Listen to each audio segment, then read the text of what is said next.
Welcome to టీసెట్. ఈ వీడియోలో మనం ఇంటర్నేషనల్ రిలేషన్స్లో భాగమైనటువంటి యునైటెడ్ నేషన్స్ గురించి డిస్కస్ చేసుకోబోతూ ఉన్నాం. సో యునైటెడ్ నేషన్స్ ఆర్గనైజేషన్స్ అని పిలుస్తూ ఉంటాం. దీనిని మనం తెలుగులో ఐక్యరాజ్య సమితి అనేటువంటిది పిలుస్తూ ఉంటాం. సో ముందుగా ఈ ఐక్యరాజ్య సమితి అనేటువంటిది ఏర్పాటుకు గల కారణాలు ఏంటి, మరి ఏ ఏ కారణాల ద్వారా ఈ ఐక్యరాజ్య సమితి అనేటువంటిది ఏర్పాటు అవడం జరిగింది, సో ఈ ఐక్యరాజ్య సమితిలో ఉన్నటువంటి ఆర్గన్స్ ఏవేవి ఉన్నాయి, సో వాటి యొక్క విధులేంటి, ఎందుకు వాటిని ఏర్పాటు చేయడం జరిగింది, సో మరి దీనిలో భారతదేశం భాగస్వామ్యంగా ఉందా లేదా అనేటువంటి అంశాలన్నీ కూడా ఈ వీడియోలో మనం డిస్కస్ చేద్దాం. So right, let us start. So ముందుగా ఇక్కడ చూసుకున్నట్లయితే యునైటెడ్ నేషన్స్ ఆర్గనైజేషన్స్ ఐక్యరాజ్య సమితి, సో ఇది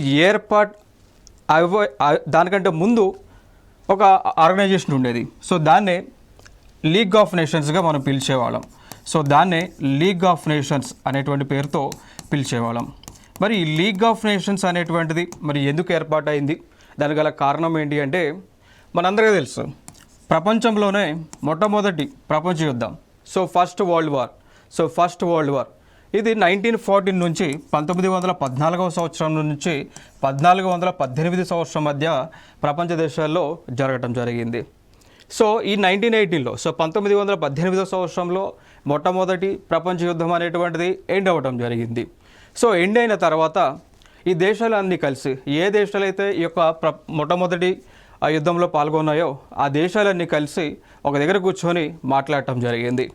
ఈ ప్రపంచ యుద్ధం అనేటువంటిది సంభవించడం ద్వారా అనేక విధాలుగా ఈ దేశాలలో, ఏ దేశాలైతే యుద్ధంలో పాల్గొన్నాయో ఆ దేశాలలో విపరీతమైనటువంటి నష్టం రావడం జరిగింది. సో పశు సంపద నశించడం జరిగింది, వృక్షాలు నశించడం జరిగింది, మానవులు చాలామంది కూడా మరణించడం జరిగింది ఈ యొక్క యుద్ధంలో. సో ఈ యుద్ధం అనేటువంటిది ఎప్పుడైతే సంభవిస్తూ ఉందో దీనివల్ల ప్రాణ నష్టం అనేటువంటిది చాలా ఎక్కువగా ఉంటుంది అని చెప్పేసి వీళ్ళందరూ కూడా ఆలోచన చేసిన తర్వాత ఈ దేశాలన్నీ కలిసి ఒక ఒప్పందం అనేటువంటిది చేసుకున్నారు. ఆ ఒప్పందాన్ని ట్రీటీ ఆఫ్ వర్సైలెస్గా పిలుస్తూ ఉంటాం. ఆ ఒప్పందం ఏమని పిలుస్తామండి? ట్రీటీ ఆఫ్ వర్సైలెస్గా. సో ఒప్పందాన్ని ట్రీటీ ఆఫ్ వర్సైలెస్గా పిలుస్తూ ఉంటాం. సో ఇది 1919వ సంవత్సరంలోనే జరిగింది. సో ట్రీటీ ఆఫ్ వర్సైలెస్ అనేటువంటిది ఎందుకు జరిగింది అంటే, ఇక మీదట ప్రపంచంలో యుద్ధాలు అనేటువంటి సంభవించకుండా తగు చర్యలను తీసుకోవాలి. ఏ కారణం చేతైనా ఏ దేశాల మధ్య అయినా కానీ యుద్ధం వచ్చేటువంటి ఆస్కారం ఉంటే ఆ దేశాలు కలిసి కూర్చొని ఆ సమస్యలను పరిష్కరించుకోవాలి అనేటువంటి ఒక ఒప్పందం అనేటువంటిది చేసుకున్నారు. సో దాన్ని ట్రీటీ ఆఫ్ వర్సైలెస్లో 1919లో చేసుకోవడం జరిగింది. సో దాని తర్వాత ఇదే ఒప్పందంలోనే ఒక ఆలోచన చేశారు. ఏ ఆలోచన చేశారు అంటే, ప్రపంచ దేశాలని రిప్రజెంట్ చేస్తూ ప్రపంచంలో ఉన్నటువంటి దేశాలన్నింటినీ కూడా భాగస్వామ్యం చేసే విధంగా ఒక సంస్థను ఏర్పాటు చేయాలి అని చెప్పేసి ఒక డెసిషన్ తీసుకున్నారు. ఆ ఏర్పాటు చేసినటువంటి సంస్థే లీగ్ ఆఫ్ నేషన్స్. సో దీన్నే లీగ్ ఆఫ్ నేషన్స్గా పిలుస్తూ ఉంటాం. League of nations. So league of nations అనేటువంటిది ఏర్పాటు అవడానికి గల ప్రధానమైనటువంటి కారణం ఏంటి? ఇక మీదట ప్రపంచ దేశాలలో ఇక యుద్ధం అనేటువంటిది సంభవించకుండా తగు చర్యలను తీసుకునే విధంగా ఆ చర్చలను చేసే విధంగా ఉండేటువంటి ఒక సంస్థగా చెప్పుకోవచ్చు. సో దీన్ని అయితే 1919లో ఏర్పాటు చేయడం జరిగింది. మరి దాని తర్వాత ఇది ఏర్పాటు చేసిన తర్వాత ఇంకెప్పుడైనా ప్రపంచ యుద్ధం జరిగిందా? వరల్డ్ వార్ జరిగిందా? ఎగ్జాక్ట్గా జరిగింది. సో వరల్డ్ వార్ 2 అనేటువంటిది జరగడం జరిగింది. సో రెండవ ప్రపంచ యుద్ధంగా మనం పిలుస్తూ ఉంటాం. సో ఈ రెండవ ప్రపంచ యుద్ధం అనేటువంటిది 1939లో మొదలయ్యి 1945 వరకు కూడా ఈ యొక్క రెండవ ప్రపంచ యుద్ధం అనేటువంటిది జరగడం జరిగింది. సో ఇక్కడ మనం ఏమన్నాము? లీగ్ ఆఫ్ నేషన్స్ అనేటువంటిది ఏర్పాటు చేసుకున్నాం. ఇది ఇక భవిష్యత్తులో యుద్ధాలు అనేటువంటివి సంభవించకుండా తగు చర్యలను తీసుకోవడానికి దీన్ని ఏర్పాటు చేసుకున్నామని మాట్లాడుకున్నాం. మరి ఇది ఏర్పాటు చేసిన తర్వాత యుద్ధం జరిగిందా అంటే ఖచ్చితంగా యుద్ధం 1939 నుంచి 1945 మధ్య ఈ యొక్క యుద్ధం అనేటువంటిది జరగడం జరిగింది. అంటే ఇక్కడ దీన్ని బట్టి మనం ఏమర్థమవుతుంది? లీగ్ ఆఫ్ నేషన్స్ అనేటువంటిది ఈ యొక్క వరల్డ్ వార్ 2ని జరగకుండా కంట్రోల్ చేయడంలో విఫలం అవ్వడం జరిగింది. ఓకేనా? సో అందుచేతను ఇక్కడ ఏం చేశారు అంటే, మళ్ళీ ప్రపంచ దేశాలన్నీ కూడా ఆలోచన చేసి లీగ్ ఆఫ్ నేషన్స్ అనేటువంటిది ఫెయిల్ అయింది కాబట్టి దీన్ని డిస్బాండెడ్ అంటే పూర్తిగా దీన్ని ప్రక్షాళన చేయాలనేటువంటి ఒక ఆలోచన చేశారు. సో 1945లోనే ఈ లీగ్ ఆఫ్ నేషన్స్ అనేటువంటిది ఏదైతే ఏర్పాటు చేసుకున్నారో, ఏదైతే యుద్ధం వచ్చేటువంటి ఈ వరల్డ్ వార్ 2 ఏదైతే అరికట్టలేకపోయిందో, సో దానిని వీళ్ళు కంప్లీట్గా అన్ని దేశాలన్నీ కూడా డిజాల్వ్ చేయడం జరిగింది. సో దీని తర్వాత మళ్ళీ 1945లోనే ఈ ప్రపంచ దేశాలు వీళ్ళందరూ కూడా కలిసి ఒక ఆలోచన చేశారు. ఏ ఆలోచన చేశారు అంటే, ప్రపంచంలో ఉన్నటువంటి అన్ని దేశాలను రిప్రజెంట్ చేసే విధంగా ఒక సంస్థను ఏర్పాటు చేసుకోవాలి. అదేవిధంగా ఆ సంస్థ ఏదైతే ఏర్పాటు చేశారో ఆ సంస్థ అంతా కూడా ఒక సెట్ ఆఫ్ గైడ్లైన్స్ ప్రకారం, ఆ సంస్థ అంతా కూడా ఒక సెట్ ఆఫ్ గైడ్లైన్స్ ప్రకారము దాని యొక్క విధులు అనేటువంటివి ఉండాలి. సో అంటే ఇప్పుడు ఫర్ ఎగ్జాంపుల్ మన భారతదేశం ఏదైతే అడ్మినిస్ట్రేషన్ జరుగుతూ ఉందో, దేని బేస్ చేసుకొని పరిపాలన జరుగుతూ ఉంది? భారత రాజ్యాంగం, Indian constitution. So Indian constitution base చేసుకొని మన భారతదేశంలో ఈ యొక్క పరిపాలన, గవర్నెన్స్, అడ్మినిస్ట్రేషన్ అనేటువంటిది జరుగుతూ ఉంది. సో మనకు ఒక సెట్ ఆఫ్ గైడ్లైన్స్ అనేటువంటివి ఉన్నాయి. అదేవిధంగా ఒక అంతర్జాతీయ సంస్థకు ఏదైతే ఏర్పాటు చేయాలనుకుంటున్నారో దానికి కూడా ఒక సెట్ ఆఫ్ గైడ్లైన్స్ ఉండాలి. ఆ గైడ్లైన్స్ ప్రకారమే ప్రపంచ దేశాలకు సభ్యత్వం ఇవ్వాలి. ఆ గైడ్లైన్స్ ప్రకారమే ఆ దేశాలన్నీ కూడా భాగస్వామ్యంగా ఉండాలి అనేటువంటి గైడ్లైన్స్ అనేది రూపొందించారు. దానికి అనుగుణంగానే ఒక సంస్థను ఏర్పాటు చేశారు. ఆ సంస్థనే పిలుస్తాము యునైటెడ్ నేషన్స్. దాన్నే ఐక్యరాజ్య సమితి అనేటువంటి పేరుతో మనం పిలుస్తూ ఉన్నాం. సో ఫైనల్గా ఇక్కడ ఐక్యరాజ్య సమితి అనేటువంటి దాన్ని 1945లో ఏర్పాటు చేయడం జరిగింది. సో 1945లో అక్టోబర్ 24న ఈ యొక్క యునైటెడ్ నేషన్స్ ఆర్గనైజేషన్ అనేటువంటి దాన్ని ఏర్పాటు చేయడం జరిగింది. సో చూడవచ్చు ఇక్కడ. సో లీగ్ ఆఫ్ నేషన్స్ అనేటువంటిది ఫెయిల్ అవడం ద్వారా అది మొట్టమొదటి ప్రపంచ యుద్ధాన్ని ఆపలేకపోయినటువంటి, అంటే మొట్టమొదటి ప్రపంచ యుద్ధం జరిగింది. సో దాని తర్వాత రెండవ ప్రపంచ యుద్ధాన్ని ఆపలేకపోయింది లీగ్ ఆఫ్ నేషన్స్ అనేటువంటిది. అందుకోసం దీన్ని డిస్బాండ్ చేయడం జరిగింది. దాని స్థానంలో 1945లో యునైటెడ్ నేషన్స్ ఆర్గనైజేషన్ అనేటువంటి దాన్ని ఏర్పాటు చేసుకోవడం జరిగింది. సో చూడవచ్చు ఇక్కడ మీరు. సో ఇక్కడ ఈ యునైటెడ్ నేషన్స్ ఆర్గనైజేషన్ అనేటువంటిది ఏర్పాటు అవడానికి ఒక చార్టర్ అనేటువంటి దాన్ని రూపొందించుకున్నారు. సో దాన్ని యుఎన్ చార్టర్ అనేటువంటి పేరుతో మనం పిలుస్తూ ఉంటాం. యుఎన్ చార్టర్ అనేటువంటి పేరుతో పిలుస్తూ ఉంటాం. సో యుఎన్ చార్టర్ అంటే ఏం లేదు, it is a set of guidelines. ఇప్పుడు ఇండియాకి ఇండియన్ కాన్స్టిట్యూషన్ ఏ విధంగా ఉందో అట్లా ఐక్యరాజ్య సమితికి ఒక సెట్ ఆఫ్ గైడ్లైన్స్, దాన్నే యుఎన్ చార్టర్ అని మనం పిలుస్తూ ఉంటాం. ఓకేనా? సో దాన్నే యుఎన్ చార్టర్ అనేటువంటి పేరుతో పిలుస్తూ ఉంటాం. సో దీనికి సంబంధించి మొట్టమొదటిగా ఈ అగ్రిమెంట్ అనేటువంటిది 1945 జూన్ 26న శాన్ ఫ్రాన్సిస్కోలో, సో యుఎస్ఏలో ఉన్నటువంటి శాన్ ఫ్రాన్సిస్కో దగ్గర ఈ యొక్క దానిపైన సంతకాలు అనేటువంటివి ఈ దేశాలన్నీ కూడా చేయటం జరిగింది. ఓకేనా? సో దీనిలో దాదాపు 51 దేశాల వరకు పాల్గొని సైన్ అయితే చేయటం జరిగింది. సో యుఎన్ చార్టర్ అనేటువంటిది 1945 జూన్ 26 నుంచి అమల్లోకి రావడం జరిగింది. ఆ రోజునే శాన్ ఫ్రాన్సిస్కో అనేటువంటి ఒక ప్రాంతంలో దాదాపు 51 దేశాలకు చెందినటువంటి ప్రతినిధులు పాల్గొని సంతకం చేయడం జరిగింది. సో దానికి రిజల్ట్గా ఏర్పాటైనటువంటి ఆర్గనైజేషనే యునైటెడ్ నేషన్స్ ఆర్గనైజేషన్. సో ఐక్యరాజ్య సమితి అని మనం పిలుస్తూ ఉంటాం. యునైటెడ్ నేషన్ ఆర్గనైజేషన్ ఐక్యరాజ్య సమితిగా మనం పిలుస్తూ ఉంటాం. ఏ రోజు నుంచి ఇది ఒక ఐక్యరాజ్య సమితి అనేటువంటిది అమల్లోకి వచ్చింది, లేదంటే ఉనికిలోకి వచ్చింది అన్నప్పుడు 24th అక్టోబర్ 1945లో ఉనికిలోకి రావటం జరిగింది. సో ఈ రోజునే దీనినే ఏమని పిలుస్తున్నాము అంటే ఐక్యరాజ్య సమితి దినోత్సవంగా పిలుస్తూ ఉంటాం. సో ప్రతి సంవత్సరం కూడా అక్టోబర్ 24న ఐక్యరాజ్య సమితి దినోత్సవాన్ని ప్రపంచవ్యాప్తంగా కూడా జరుపుతూ ఉంటాం. కారణం ఏంటి అంటే ఇదే రోజున యునైటెడ్ నేషన్స్ ఆర్గనైజేషన్ అనేటువంటిది ఏర్పాటు అవడం జరిగింది. మరి దీని యొక్క హెడ్ క్వార్టర్ ఎక్కడ ఉంటుంది? గతంలో కూడా కాంపిటేటివ్ ఎగ్జామ్స్లో అడిగినటువంటి సందర్భాలు ఉన్నాయి. Where is the head quarter of United Nation organisation?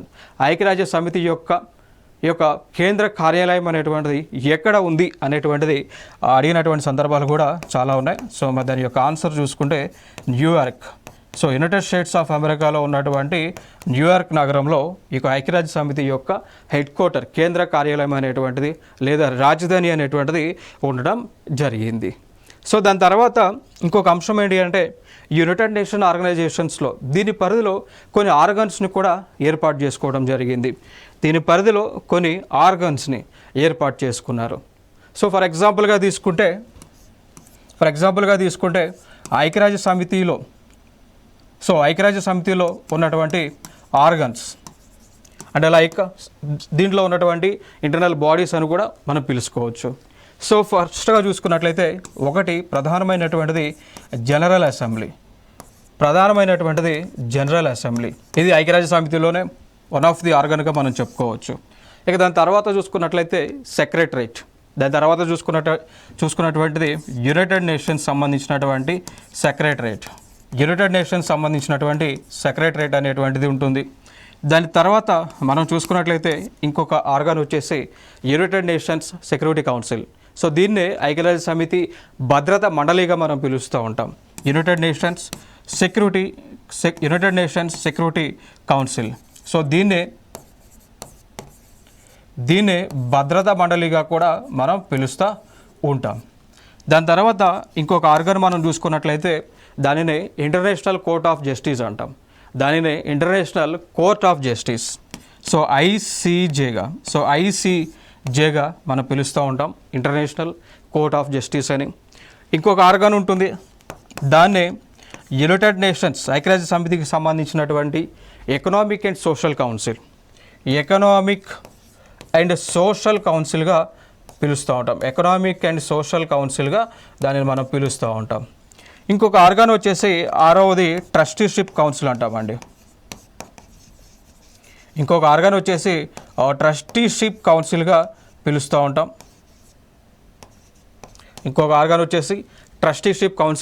పిలుస్తూ ఉంటాం. సో టోటల్గా ఐక్యరాజ్య సమితికి ఉన్నటువంటి ఆర్గన్స్ ఎన్ని అన్నప్పుడు 6 ఉన్నాయండి. టోటల్గా 6 ఉన్నాయి. 1 general assembly, 2 secretariat, 3 United nations security council, very important one, 4 international court of justice, 5 United nations economic and social council, 6 మనం చూసుకున్నట్లయితే ట్రస్టీషిప్ కౌన్సిల్ అండి. సో మరి ఇదొక అంశం. అయితే ఇంకొక అంశం మనకు గుర్తుపెట్టుకోవాల్సిన అంశం ఏంటి అంటే ప్రస్తుతం అయితే ఈ రోజుకి ప్రస్తుతం ఉన్నటువంటి అంటే లైక్ మనుగడలో ఉన్నటువంటి ఆర్గన్స్ అయితే మాత్రం 5 అండి. సో యునైటెడ్ నేషన్ ఆర్గనైజేషన్ అనేటువంటిది ఏర్పాటైనప్పుడు టోటల్గా 6 ఆర్గన్స్ అనేటువంటివి ఏర్పాటు అవడం జరిగింది. సో దానిలో ఒకటి ఈ ట్రస్టీషిప్ కౌన్సిల్ అనేటువంటిది 1994లో 1994 సంవత్సరంలో దీన్ని క్లోజ్ చేయడం జరిగింది. సో 1994 సంవత్సరంలో ఈ ట్రస్టీషిప్ కౌన్సిల్ అనేటువంటి దాన్ని క్లోజ్ చేయడం జరిగింది. సో ఇది క్లోజ్ చేసిన తర్వాత ఉన్నటువంటి ఆర్గన్స్ 5 అండి. ఓకేనా? సో 5 అంటే క్వశ్చన్ బట్టి మీరు ఆన్సర్ని ఫైండ్ అవుట్ చేయండి ఈ యొక్క కాంపిటేటివ్ ఎగ్జామ్స్లో. ఓకేనా? సో క్వశ్చన్ బట్టి ఆన్సర్ అనేటువంటిది ఇచ్చినటువంటి ఆప్షన్ బట్టి మీరు సరైన ఆన్సర్ని సెలెక్ట్ చేసుకోండి. ఓకే, సో ఇవి ఇంపార్టెంట్గా. సో దీని గురించి ప్రతి ఒక్క దాని గురించి కూడా మనం డిస్కషన్ చేద్దాం. ప్రతి ఒక్క ఆర్గాన్ కూడా very very very important. So చూద్దాం ఇక్కడ. సో ఇంకొక అంశం ఏంటి అంటే ఇక్కడ ఐక్యరాజ్య సమితి అనేటువంటిది ఏదైతే 6 ఆర్గన్స్గా మనం మాట్లాడుతూ ఉన్నామో అసలు ఎందుకు ఏర్పాటు అయినాయి, దీనికి ఏర్పాటు అవ్వడానికి గల ప్రధాన కారణాలు ఏంటి చూసుకున్నట్లయితే, 1 ఇంటర్నేషనల్ పీస్. సో ప్రపంచ దేశాల మధ్య యొక్క శాంతి అనేటువంటిది నెలకొల్పటం. సో ప్రపంచ దేశాల మధ్య యొక్క పీస్, శాంతి అనేటువంటిది నెలకొల్పటం.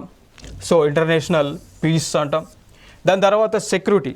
సో ప్రపంచ దేశాల మధ్య భద్రతని కొనసాగించడం, భద్రత అనేటువంటిది పెంపొందించేటువంటి కార్యక్రమాలు ఈ యొక్క యునైటెడ్ నేషన్స్ ఆర్గనైజేషన్ అనేటువంటిది చేస్తూ ఉంటుంది. ఓకేనా? సో దానితో పాటు ఈ ప్రపంచ దేశాల మధ్య ఒక దేశం, ఇప్పుడు ఫర్ ఎగ్జాంపుల్ ఇండియా పాకిస్తాన్ ఉంది అనుకోండి. జనరల్గా ఇండియాకి పాకిస్తాన్కి మధ్య ఈ యొక్క డిస్ప్యూట్స్ అనేటువంటివి, వాటర్ డిస్ప్యూట్స్ కావచ్చు, బోర్డర్ డిస్ప్యూట్స్ కావచ్చు, ఇవన్నీ ఉన్నాయి. సో ఉన్నప్పటికీ కూడా ఈ 2 దేశాల మధ్య ఈ యొక్క స్నేహాన్ని డెవలప్ చేసేటువంటి ఒక గైడ్గా లేదా ఒక మీడియేటర్గా యునైటెడ్ నేషన్ ఆర్గనైజేషన్ అనేటువంటిది పనిచేస్తూ ఉంది. ఇప్పుడు ఫర్ ఎగ్జాంపుల్గా మనం మాట్లాడుకున్నాము అనుకోండి, గతంలో ఇండియాకి పాకిస్తాన్కి మధ్య వాటర్కి సంబంధించి డిస్ప్యూట్ రావడం జరిగింది. సో ఇండియాకి పాకిస్తాన్కి మధ్య సింధు నది యొక్క జలాల పంపకాలకు సంబంధించి 2 దేశాల మధ్య కూడా డిస్ప్యూట్ అనేటువంటిది రావడం జరిగింది. సో ఆ డిస్ప్యూట్ వచ్చినటువంటి సందర్భంలో వరల్డ్ బ్యాంక్ అనేటువంటిది ఏదైతే ఐక్యరాజ్య సమితికి అనుబంధంగా ఉన్నటువంటి సంస్థ ఏదైతే ఉందో ప్రపంచ బ్యాంక్, సో వారి మధ్యలో మీడియేటర్గా వచ్చి రెండు దేశాల మధ్య ఈ యొక్క గొడవలు అనేటువంటివి లేకుండా ఒక అగ్రిమెంట్ అనేటువంటిది కూడా చేశారు. సో దాన్ని ఇండస్ వాటర్ ట్రీటీ 1960గా మనం పిలుస్తూ ఉంటామండి. సో అంటే ఇక్కడ దీన్ని బట్టి మీరు ఏం అర్థం చేసుకోవాలి, ఈ యొక్క ఐక్యరాజ్య సమితి అనేటువంటిది లేదంటే దానికి అనుబంధంగా ఉన్నటువంటి సంస్థలు ఇవన్నీ కూడా ప్రపంచ దేశాలలో శాంతిని నెలకొల్పటం, అదేవిధంగా ఏ దేశాలకైనా కానీ సమస్యలు వచ్చినప్పుడు మధ్యవర్తంగా ఉండి ఈ యొక్క సమస్యలను పరిష్కరించేటువంటి కార్యక్రమం, అదేవిధంగా ఈ ప్రపంచ దేశాల మధ్య ఈ యొక్క ఫ్రెండ్లీ రిలేషన్షిప్స్ నుండి స్నేహపూర్వమైనటువంటి బంధాలను డెవలప్ చేసేటువంటి కార్యక్రమం ఈ యొక్క యుఎన్ఓ చేస్తూ ఉంటుంది. సో దానితో పాటు ఈ యొక్క దేశాలలో డెవలప్మెంట్ అనేటువంటిది, సో ఆర్థిక అభివృద్ధి అనేటువంటిది, దానితో పాటు మానవ అభివృద్ధి అనేటువంటిది చేకూరే విధంగా వీరి యొక్క కార్యక్రమాలు అనేటువంటివి చేయటం కూడా జరుగుతూ ఉంది. చూడవచ్చు ఇక్కడ like among nations and promoting social progress, better living standards and human rights అండి. సో ఐక్యరాజ్య సమితి దాని యొక్క అనుబంధ సంస్థల యొక్క ముఖ్య ఉద్దేశం ఏంటి అంటే ఈ యొక్క ఎవరైతే మనకి లైక్ హ్యూమన్ బీయింగ్స్ ఎవరైతే ఉన్నారో, సో మానవులు ఎవరైతే ఉన్నారో మానవుల యొక్క అభివృద్ధి కోసం పాటుపడడం, సో అభివృద్ధి చెందడానికి కావాల్సినటువంటి వనరులను సమకూర్చడము, ఫెసిలిటీస్ని ప్రొవైడ్ చేయడం, టెక్నికల్ సపోర్ట్ని ప్రొవైడ్ చేయడం, ఫినాన్షియల్ సపోర్ట్ని ఆర్థిక పరమైనటువంటి సపోర్ట్ని ప్రొవైడ్ చేయటము, అదేవిధంగా మానవుల యొక్క హక్కులను కాపాడటం, ఇవన్నీ కూడా ఐక్యరాజ్య సమితి యొక్క దాని యొక్క అనుబంధంగా ఉన్నటువంటి సంస్థల యొక్క బాధ్యతగా వీళ్ళు చెప్తా ఉన్నారు. సో ఇదొక ఇంపార్టెంట్ ఇన్ఫర్మేషన్ ఇక్కడ. ఇంకా దాని తర్వాత మనం మాట్లాడుకున్నట్లయితే ఇక్కడ మీకు ఇమేజ్లో కనిపిస్తూ ఉంది, ఈ కనిపిస్తున్నటువంటిదే ఐక్యరాజ్య సమితి, యునైటెడ్ నేషన్స్ ఆర్గనైజేషన్గా మనం పిలుస్తూ ఉంటాం. సో న్యూయార్క్లో, సో అమెరికాలో, యునైటెడ్ స్టేట్స్ ఆఫ్ అమెరికా దేశంలో న్యూయార్క్ నగరంలో దీని యొక్క ప్రధానమైనటువంటి కార్యాలయం అయితే ఉండటం జరిగింది. మరి దీనిలో మెంబర్గా భారతదేశం ఉందా? ఎస్ అండి. So India is the member of United Nation Organisation. So మనము ఫౌండింగ్ మెంబర్గా మనం గుర్తుపెట్టుకోవాలి.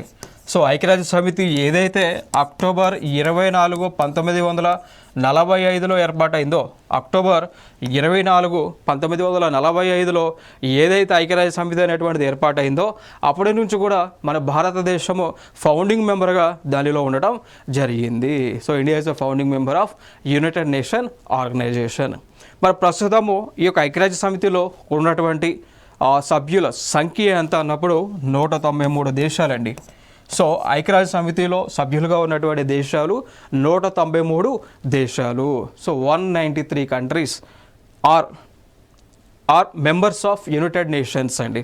సో అంటే ఈ ఇన్ఫర్మేషన్, ఈ ఫిగర్ ఏంటి అంటే సో ప్రపంచ దేశాలు ఇప్పుడు భూమిపైన ఉన్నటువంటి దేశాల సంఖ్య అండి, దేశాల సంఖ్య. ఇన్ కేస్ భవిష్యత్తులో గనక పాలస్తీనా అనేటువంటి ఒక ప్రాంతాన్ని దేశంగా కనుక గుర్తిస్తే, పాలస్తీనా అనేటువంటి ఒక ప్రాంతాన్ని ఏదైతే ఇజ్రాయెల్లో భాగంగా ఉందో, సో దాని కనుక ప్రపంచ దేశాలన్నీ కూడా ఒక దేశంగా కనుక గుర్తించాయి అనుకోండి, సో అప్పుడు దాని యొక్క సంఖ్య, దేశాల సంఖ్య 194 అవుతుంది. సో ఇంకా పాలస్తీనా అనేటువంటి ఒక ప్రాంతాన్ని ఒక దేశంగా గుర్తించలేదు కాబట్టి సో ప్రస్తుతం ఉన్నటువంటి దేశాల సంఖ్య 193 దేశాలు. ఇది ఒక ఇంపార్టెంట్ ఇన్ఫర్మేషన్ ఇక్కడ. దాని తర్వాత మనం చూసుకున్నట్లయితే మరి ఏదైతే యునైటెడ్ నేషన్ ఆర్గనైజేషన్ గురించి మనం మాట్లాడుతూ ఉన్నామో దీని యొక్క ప్రధానమైనటువంటి కార్యాలయం వచ్చేసి న్యూయార్క్లో ఉంటా ఉంది. మరి దీనిలో అధికారిక భాషలు ఉంటాయండి, very important. So united nation ఆర్గనైజేషన్లో, ఐక్యరాజ్య సమితిలో ఉన్నటువంటి అధికార భాషలు ఏంటి, అఫీషియల్ లాంగ్వేజెస్ ఏంటి, వెరీ ఇంపార్టెంట్. ఒకటి అరబిక్ లాంగ్వేజ్ ఉంది, చైనా వాళ్ళకి సంబంధించినటువంటి చైనీస్ లాంగ్వేజ్ ఉంది, సో అందరూ మాట్లాడుకునేటువంటి ఇంగ్లీష్ ఉంది, ఫ్రెంచ్ ఉంది, స్పానిష్ ఉంది, అదేవిధంగా రష్యన్ ఉండటం జరిగింది. సో రష్యా కూడా ఉండటం జరిగింది. సో టోటల్గా ఇప్పుడు ఐక్యరాజ్య సమితిలో ఉన్నటువంటి అధికారిక భాషలు, దీన్ని official languages of United nation ఆర్గనైజేషన్గా పిలుస్తూ ఉంటాం. టోటల్గా 6 అయితే ఉన్నాయి. 1 Arabic, 2 Chinese, 3 English, 4 French, Spanish and Russian. So Arabic, Chinese, English, French, Spanish and Russian అండి. ఓకే, సో ఎస్ఎఫ్ఎస్ఆర్ ఎట్లయినా గుర్తుపెట్టుకోండి. సో ఎస్ఎఫ్ఎస్ఆర్ ఈ కోడ్ గుర్తుపెట్టుకుంటే లాంగ్వేజెస్ మీరు గుర్తుపెట్టుకోవచ్చు. ఇంకొక అంశం ఏంటి అంటే, మరి భారతదేశానికి సంబంధించినటువంటి హిందీ లాంగ్వేజ్ లేదా? ప్రస్తుతం అయితే లేదు, హిందీ లాంగ్వేజ్ అయితే లేదు. బట్ మన భారతదేశము కూడా ట్రై చేస్తూ ఉంది. సో ఈ అధికార భాషలలో భారతదేశానికి చెందినటువంటి హిందీ భాషని కూడా చేర్చడానికి మన భారత ప్రభుత్వం అనేక చర్యలను తీసుకుంటూ ఉంది. దాంతోపాటు హిందీ లాంగ్వేజ్ డెవలప్మెంట్ కోసం కూడా మన ఇండియన్ గవర్నమెంట్ ఫండ్ అనేటువంటిది ఐక్యరాజ్య సమితికి ప్రతి సంవత్సరం కూడా ఇస్తూ ఉన్నారు. సో ఈ భాషలలో హిందీని కూడా యాడ్ చేయడానికి ఫండ్ అనేటువంటిది మనం ఇస్తూ ఉన్నాము. గతంలో కూడా మనం కొన్ని అంశాలు మనం చూసుకున్నట్లయితే భారతదేశానికి ప్రధానమంత్రిగా ఉన్నటువంటి వ్యక్తులు ఒకటి అటల్ బిహారీ వాజ్పేయి గారు, ప్రస్తుతము భారతదేశానికి ప్రధానమంత్రిగా ఉన్నటువంటి వ్యక్తి నరేంద్ర మోడీ గారు. సో వీరిద్దరూ కూడా ఐక్యరాజ్య సమితి మీటింగ్స్లో హిందీలో మాట్లాడటం జరిగింది. సో అటల్ బిహారీ వాజ్పేయి గారు ప్రధానమంత్రిగా ఉన్నటువంటి సమయంలో నరేంద్ర మోడీ గారు ప్రస్తుతము ప్రధానమంత్రిగా ఉన్నటువంటి వ్యక్తి, వీరిద్దరూ కూడా ఐక్యరాజ్య సమితిలో హిందీ భాషలో వారి యొక్క ఉపదేశాన్ని ఇవ్వడం జరిగింది ఆ రోజున. ఓకే, సో దీని యొక్క ముఖ్య ఉద్దేశం ఏంటి అంటే, ఈ లాంగ్వేజ్ ఇప్పుడు ఏదైతే 6 భాషలు ఏవైతే ఉన్నాయో దీనిలో 7వ భాషగా హిందీని చేర్చేటువంటి ఉద్దేశంతో. ఇదొక ఇంపార్టెంట్. దాని తర్వాత మరి ఐక్యరాజ్య సమితిలో ప్రస్తుతం సభ్యులుగా ఉన్నటువంటి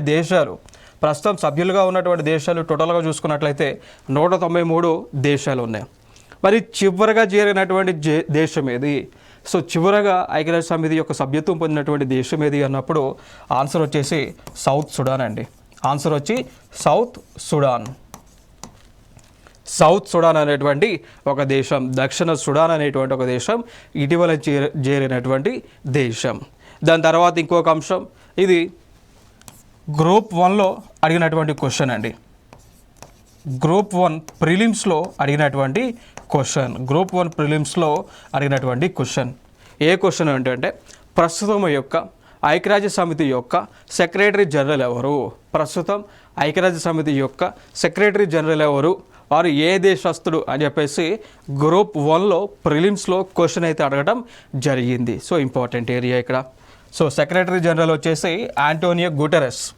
సో ప్రస్తుతం యొక్క యునైటెడ్ నేషన్స్ సెక్రటరీ జనరల్ వచ్చేసి ఆంటోనియో గుటెరస్. సో ఈయన ఏ దేశానికి చెందినటువంటి వ్యక్తి? పోర్చుగల్ దేశానికి చెందినటువంటి వ్యక్తి అండి. సో ఈయన రెండవసారి ఐక్యరాజ్య సమితికి సెక్రటరీ జనరల్గా ఎన్నిక కాబడినటువంటి వ్యక్తి. సో రెండవసారి అండి. సో సెకండ్ టర్మ్ కంటిన్యూ చేస్తూ ఉన్నారు. సో ఆంటోనియో గుటెరస్ పోర్చుగల్ దేశానికి చెందినటువంటి వ్యక్తి. సో చూడవచ్చు, ఇది కూడా ప్రీవియస్ ఇయర్ క్వశ్చన్. సో ఈ క్వశ్చన్ని అడిగారు. సో గ్రూప్ 1లోనే ఈ క్వశ్చన్ కూడా అడగడం జరిగింది. సో గ్రూప్ 1 ప్రిలిమ్స్లో ఈ క్వశ్చన్ని అయితే అడిగారు. సో చూడవచ్చు మీరు, కాలం 1 అండ్ కాలం 2. సో దీనిలో ఒక సైడ్ ఏమో సెక్రటరీ జనరల్స్ వీళ్ళందరూ కూడా ఐక్యరాజ్య సమితి యొక్క సెక్రటరీ జనరల్స్, ఇటుపక్కేమో వారు ఏ దేశాలకు చెందినటువంటి వారు అని చెప్పేసి కాలం 2లో అడిగారు. సో ఎందుకు నేను ఈ క్వశ్చన్ చూపిస్తూ ఉన్నానంటే మీకు అర్థం అవడానికి. సో ఎటువంటి క్వశ్చన్స్ని ఈ కాంపిటేటివ్ ఎగ్జామ్స్లో అడుగుతూ ఉన్నారు అనేటువంటిది ఈ టాపిక్ నుంచి, ఈ యూనిట్ నుంచి అర్థం అవడం కోసమే మీకు మోడల్గా ఈ యొక్క ప్రీవియస్ ఇయర్ క్వశ్చన్ మీకు ఇక్కడ డిస్ప్లే చేయడం జరిగింది. సో చూడవచ్చు ఇక్కడ బ్యాన్ కీ మూన్ పక్క, కోఫీ అనాన్, ట్రగ్యులై అండ్ 4 ఆంటోనియో గుటెరస్. సో దీన్ని మనం మ్యాచింగ్ చేద్దాం. సో మ్యాచ్ ది ఫాలోయింగ్ అడగడం జరిగింది. ఆంటోనియో గుటెరస్ వచ్చేసి పోర్చుగల్ దేశస్థుడు, అంటే 4 దగ్గర ఏ ఉండాలి. బ్యాన్ కీ మూన్ వచ్చేసి సౌత్ కొరియాకి చెందినటువంటి వ్యక్తి. సో 1కి సి ఉండాలి. 2కి కోఫీ అనాన్ ఏమో ఘనా దేశస్థుడు, అంటే ఆఫ్రికా దేశం నుంచి రిప్రజెంటేషన్ ఇచ్చినటువంటి వ్యక్తి. 2కి డి ఉండాలి. 3 ఏమో టర్గ్యులై ఏమో నార్వే దేశస్థుడు. సో 3కి బి ఉండాలి. సో ఈ ఆన్సర్స్ ఉన్నటువంటి ఆప్షన్ చూసుకున్నట్లయితే like 1C 2D 3B 4A. So answer ఏమవుతుంది? ఏ. సో ఫస్ట్ ఆన్సర్ అయితే ఇక్కడ అవుతుంది. సో ఈ విధంగా క్వశ్చన్స్ని అయితే అడుగుతూ ఉన్నారు కాబట్టి ఇక్కడ ఇంపార్టెంట్ ఏరియా.